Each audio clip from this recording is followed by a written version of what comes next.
Hey guys, ఈ వీడియోలో అయితే నేను బ్యాక్ వాటర్స్లో మేము బోటింగ్ ఎట్లా చేసామనేది మొత్తం చూపిస్తాను. కన్యాకుమారిలో మేము చూసుకున్న తర్వాత అక్కడి నుంచి మేమైతే స్టార్ట్ అయిపోయాం కేరళకి. కన్యాకుమారి నుంచి మేమైతే కేరళకి ఎంటర్ అవుతున్నాము. అప్పుడైతే ఈ రోడ్ జర్నీ చాలా బాగుంది. ఇక్కడ అంతా చుట్టుపక్కల పెద్ద పెద్ద కొండలు, ఇంకా ఆ వ్యూస్ అయితే చాలా బాగున్నాయి. మొత్తానికైతే బ్యాక్ వాటర్స్ ప్లేస్ లోకి వచ్చేసాము. యాక్చువల్లీ ఇది ఉందని మాకు తెలియదు అనమాట. సో అక్కడ మాకు ట్రావెల్స్ ఎవరైతే తీసుకెళ్లారో వాళ్ళైతే ఈ ప్లేస్ కి అయితే తీసుకొచ్చి మనకి టైం ఉంది, మీరు బ్యాక్ వాటర్స్ లో బోటింగ్ చేసుకోండి, ఇంట్రెస్ట్ ఉంటాయని చెప్పారు. ఈ ప్లేస్ వచ్చేసి కరైకట్టు బ్యాక్ వాటర్స్ అన్నమాట. ఇక్కడ మనకి బోటింగ్ ఉంటుంది. అయితే ప్యాకేజ్ డీటెయిల్స్ చెప్పారు.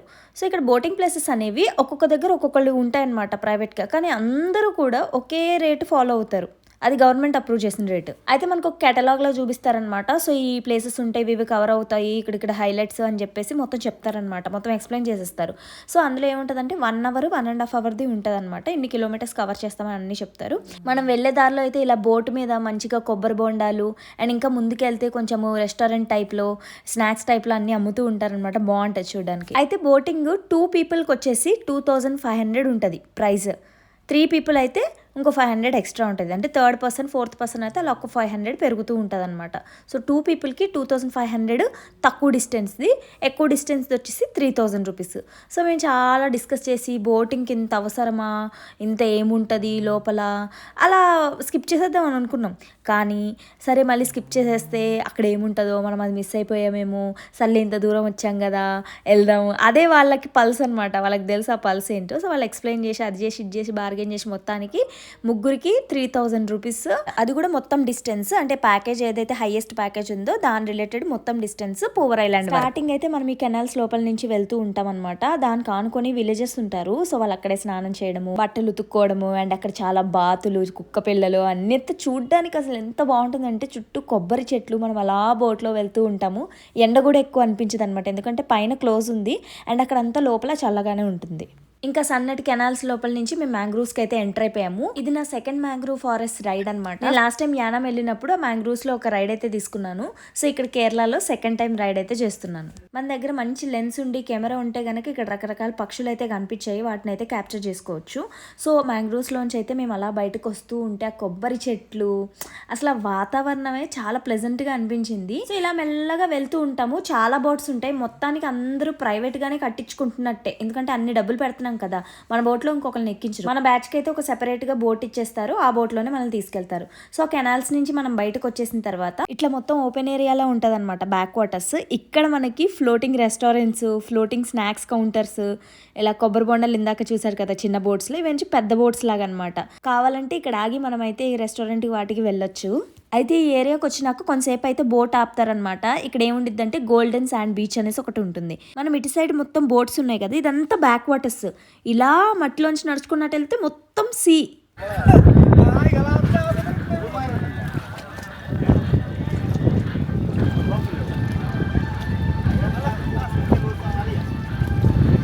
So hot, it's so hot. ఎక్కడికో తీసుకొచ్చు భయ్యా, ఎక్కడికో తీసుకొచ్చి గోల్డెన్ శాండ్ అంట. శాండ్ ఏమో శాండ్ గోల్డ్ కలర్లోనే కదా ఉంటుంది. ఇదేంటి గోల్డెన్ శాండ్? బిజినెస్ అంటాడు గట్టిగా అడిగితే. అదిదా. సో మనం సైలెంట్గా వెళ్ళిపోవాలి. అది సముద్రం. My cap. అండ్ ఇక్కడ కూడా కొబ్బరి బొండాలు, ఫ్రూట్స్ చాలా అమ్ముతున్నారనమాట. మా మమ్మీ అయితే మంచిగా ఒక పైనాపిల్వి పెద్ద ప్యాకెట్ కొన్నది. ఇక్కడ చాలా చవకగా ఉన్నాయని చెప్పేసి పెద్దది ఒకటి పైనాపిల్ గోయించి తీసుకొని వచ్చిందనమాట. ఆ రోజు ఎండ అయితే చాలా ఎక్కువగా ఉంది. ఇక్కడ గుర్రాలు, ఒంటెలు అలా కూడా మొత్తం ఉన్నాయి. Golden sand. Where is the gold? I want gold. We want gold right now. Nellore Peddareddy తెలీదేమో వీళ్ళకి. ఆంధ్రలో కూడా, ఆంధ్ర తెలంగాణలో కూడా మనం కూడా ఇలాంటి బోటింగ్ పెట్టాలి.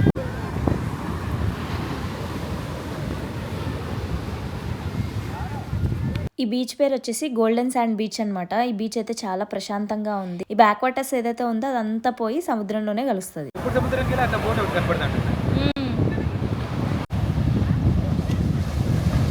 రావట్లే ఇక్కడ దాకా వాటర్.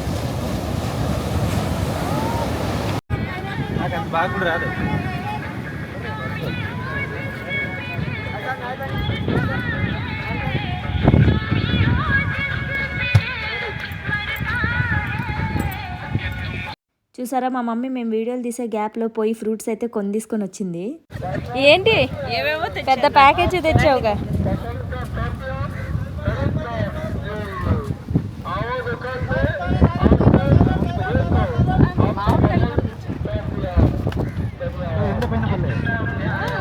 పైనాపిల్ చూడండి బెస్ట్ ప్రైస్లో వచ్చింది.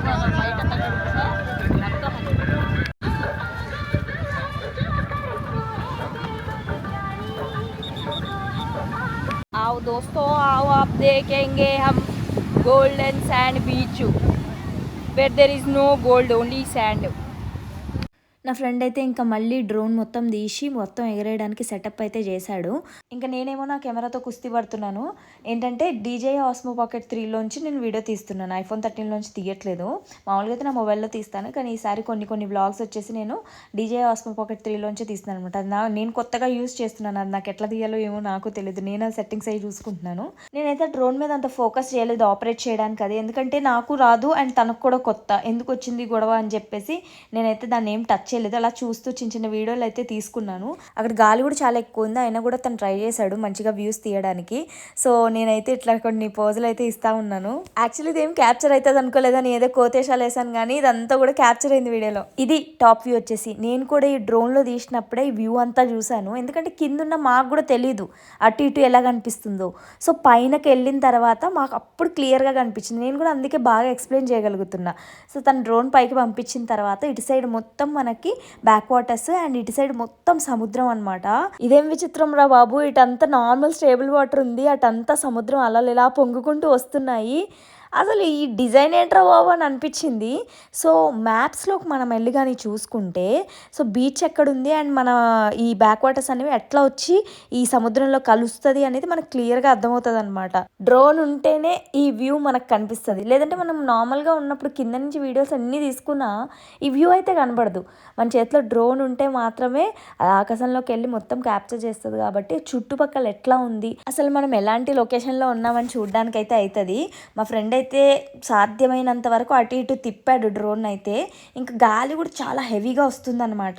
తను కూడా ముందుకి వెనక్కి మొత్తం చెక్ చేసుకొని దాన్ని అట్లీస్ట్ ఒక స్టేబుల్ ప్లేస్లో పెట్టి 360 degreesలో వీడియో తీయడానికి అయితే చాలా ట్రై చేశాడు.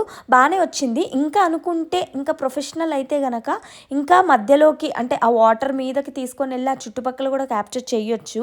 ఇంకా తను కూడా రిస్క్ తీసుకోవాలనుకోలేదు. గాలి కూడా విపరీతంగా రావడం వల్ల ఇంకా కిందకైతే దించేశాడు. దగ్గర 15-20 minutes ఈజీగా మేము అక్కడైతే టైం స్పెండ్ చేసాము. వెదర్ మంచిగా ఉంటే బాగుంది, కానీ ఎండగా ఉంది. సో ఎండగా ఉండడం వల్ల మేము అక్కడ ఎక్కువసేపు ఉండలేకపోయాము.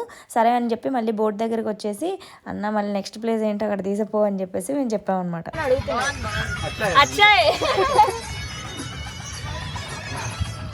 జుట్టు చూడు మొత్తం ఇట్లా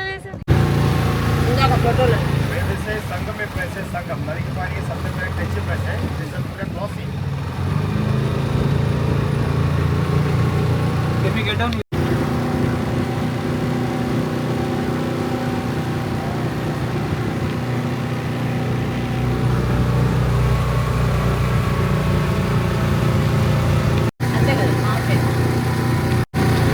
అంతే కదా.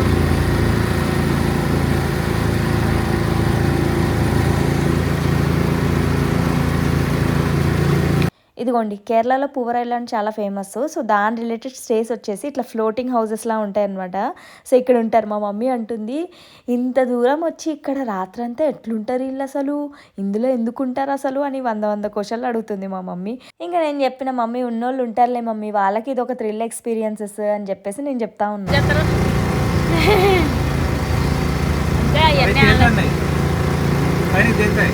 ఇంకా అలా అక్కడ ఉన్న లొకేషన్స్ 1 by 1 అయితే అట్లా ఏం లేదు. అక్కడ బ్యాక్ వాటర్స్లో ఏదైతే హైలైట్ పాయింట్స్ ఉన్నాయో అవన్నీ చెప్తా ఉన్నారనమాట. కేరళ వాళ్ళకి టూరిజం మీద ఎంత పట్టు, ఎందుకంటే వాళ్ళంతా అడవులు, సముద్రాలు, బ్యాక్ వాటర్స్ ఇవే కదా. సో దానివల్ల వాళ్ళకి టూరిజం మీదనే ఎక్కువ డబ్బులు అనేవి వస్తాయి. అండ్ టూరిజం వల్లనే అందరూ కేరళ అయితే వెళ్తారు.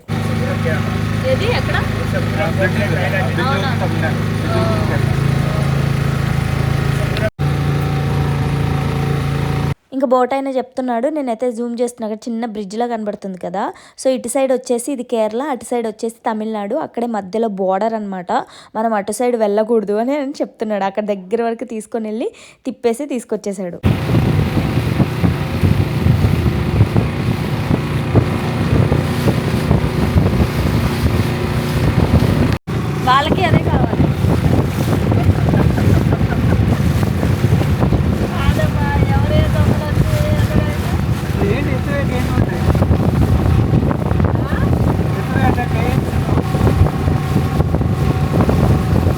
మేమైతే రిటర్న్ వెళ్ళిపోతున్నాము. నేనైతే బ్యాక్ వాటర్స్ జర్నీ చేయడం ఇది సెకండ్ టైం.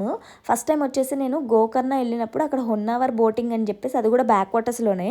సో అందులో అయితే శారావతి నదిలో బ్యాక్ వాటర్స్ జర్నీ అయితే చేసాము. అండ్ ఇక్కడ వచ్చేసి కేరళలో చేసాం. కేరళలో బాగా ఫేమస్ అయింది అయితే అలపి బ్యాక్ వాటర్స్. అందులో హౌస్ బోట్స్ ఉంటాయి. సో అలా మనం షికారా రైడ్స్కి వెళ్తామని అంటారు. నేను ఇంకా అలపి వెళ్ళలేదు కాబట్టి ఆ ఎక్స్పీరియన్స్ నాకు ఇంకా తెలీదు. సో నెక్స్ట్ టైం నేను వెళ్ళినప్పుడు పక్కా దాని మీద కూడా వీడియో చేస్తాను కాబట్టి దాని హైలైట్స్ అందులో చెప్తాను. మీరు నా ముందు వ్లాగ్స్ ఫాలో అయినట్టయితే మేము మదురై నుంచి క్యాబ్ సర్వీస్లో 4 days మాట్లాడుకొని అలా మేము రామేశ్వరం, ధనుష్కోడి, కన్యాకుమారి కంప్లీట్ చేసుకొని ఇప్పుడైతే కోవలం అంటే కేరళ ఎంటర్ అవుతున్నాము. ఆ మధ్యలో ఈ బ్యాక్ వాటర్స్ చేస్తాం. ఈ బ్యాక్ వాటర్స్లో ఉండే మనీ ఏదైతే మనం పే చేస్తామో అది ప్యాకేజ్లో ఇంక్లూడెడ్ కాదు.